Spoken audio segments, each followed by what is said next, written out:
تمہیں تو اس بات کا بھی احساس نہیں ہوا کہ تم نے ہماری پوزیشن کتنی آکورڈ بنا دی تھی؟ اگر تمہارے اس طرح غائب ہونے کا پتہ چل جاتا تو ہماری کتنی بے عزتی ہوتی، اس کا احساس تھا تمہیں؟ رابعہ نے اسی انداز میں کہا۔ مجھے یہ توقع ہی نہیں تھی کہ بابا اس طرح اچانک آ جائیں گے، اس لیے میں یہ بھی نہیں سوچ سکتی تھی کہ تم لوگوں کو کسی نازک صورتحال کا سامنا کرنا پڑ سکتا ہے، ورنہ میں اس طرح کبھی نہ کرتی، امامہ نے معذرت خواہانہ انداز میں کہا۔ تم کم از کم ہم پر اعتبار کر کے ہمیں بتا کر جا سکتی تھی، جویریہ نے کہا۔ میں آئندہ ایسا کبھی نہیں کروں گی، امامہ نے کہا۔ کم از کم میں تمہارے کسی وعدے، کسی بات پر اعتبار نہیں کر سکتی، رابعہ نے دو ٹوک انداز میں کہا۔ مجھے اپنی پوزیشن کلیئر کرنے دو رابعہ، تم مجھے غلط سمجھ رہی ہو، امامہ نے اس بار قدرے کمزور انداز میں کہا۔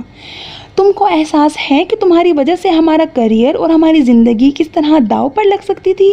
یہ دوستی ہوتی ہے، اسے دوستی کہتے ہیں۔ ٹھیک ہے، مجھ سے غلطی ہو گئی، مجھے معاف کر دو، امامہ نے جیسے ہتھیار ڈالتے ہوئے کہا۔ جب تک تم یہ نہیں بتاؤ گی کہ تم کہاں غائب ہو گئی تھی، میں تمہاری کوئی معذرت قبول نہیں کروں گی، رابعہ نے دو ٹوک انداز میں کہا۔ امامہ کچھ دیر اسے دیکھتی رہی، پھر اس نے کہا، میں سبیحہ کے گھر چلی گئی تھی۔ جویریہ اور رابعہ نے حیرانی سے ایک دوسرے کو دیکھا۔ کون؟ ان دونوں نے تقریباً بیک وقت پوچھا۔ تم لوگ جانتی ہو اسے، امامہ نے کہا۔ وہ 4th ایئر کی سبیحہ، جویریہ نے بے اختیار پوچھا۔ امامہ نے سر ہلایا۔ مگر اس کے گھر کس لیے گئی تھی تم؟ دوستی ہے اس سے میری، امامہ نے کہا۔ دوستی؟ کیسی دوستی؟ 4 دن کی سلام دعا ہے تمہارے ساتھ اس کی، اور میرا خیال ہے تم تو اسے اچھی طرح جانتی بھی نہیں ہو، پھر اس کے گھر رہنے کے لیے کیوں چل پڑی؟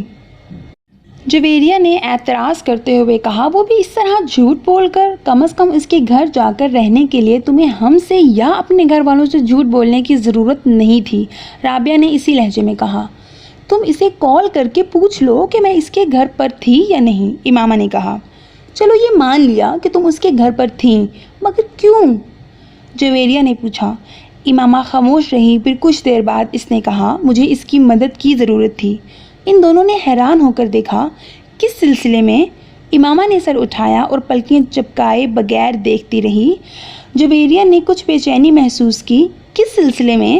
تم اچھی طرح جانتی ہو، امامہ نے قدرے مدھم انداز میں کہا۔ میں؟ جویریہ نے کچھ گڑبڑا کر رابعہ کو دیکھا، جو اب بڑی سنجیدگی سے اسے دیکھ رہی تھی۔ ہاں، تم تو اچھی طرح جانتی ہو۔ تم پہیلیاں مت بجھواؤ، سیدھی اور صاف بات کرو، جویریہ نے قدرے سخت لہجے میں کہا۔ امامہ سر اٹھا کر خاموشی سے اسے دیکھنے لگی، پھر کچھ دیر بعد شکست خوردہ انداز میں اس نے سر جھکا دیا۔ بتاؤ نا، آخر تمہاری زندگی کی سب سے بڑی خواہش کیا ہے؟ اس دن کالج میں امامہ نے جویریہ سے اصرار کیا۔ جویریہ کچھ دیر اس کا چہرہ دیکھتی رہی۔ میری خواہش ہے کہ تم مسلمان ہو جاؤ، امامہ کو جیسے ایک کرنٹ سا لگا۔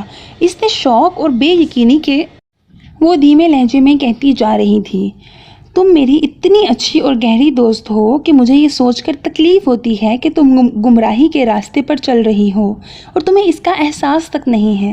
نہ صرف تم بلکہ تمہاری پوری فیملی۔ میری خواہش ہے کہ نیک اعمال پر اگر اللہ مجھے جنت میں بھیجے تو تم میرے ساتھ ہو، لیکن اس کے لیے مسلمان ہونا تو ضروری ہے۔ امامہ کے چہرے پر ایک کے بعد ایک رنگ آ رہا تھا۔ بہت دیر بعد وہ کچھ بولنے کے قابل ہو سکی۔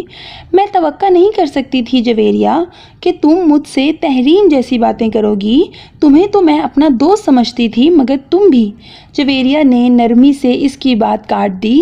تحریم نے تم سے تب جو کچھ کہا تھا ٹھیک کہا تھا۔ امامہ پلکیں جھپکائے بغیر اسے دیکھتی رہی۔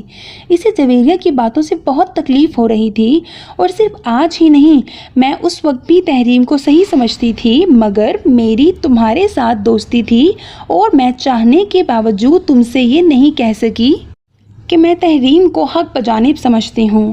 اگر وہ یہ کہتی تھی کہ تم مسلمان نہیں ہو تو یہ ٹھیک تھا، تم مسلمان نہیں ہو۔ امامہ کی آنکھوں میں آنسو آ گئے۔ کچھ بھی کہے بغیر وہ ایک جھٹکے سے اٹھ کھڑی ہوئی۔ جویریہ بھی اس کے ساتھ کھڑی ہو گئی۔ امامہ کچھ بھی کہے بغیر وہاں سے جانے کی کوشش کی، مگر جویریہ نے اس کا بازو پکڑ لیا۔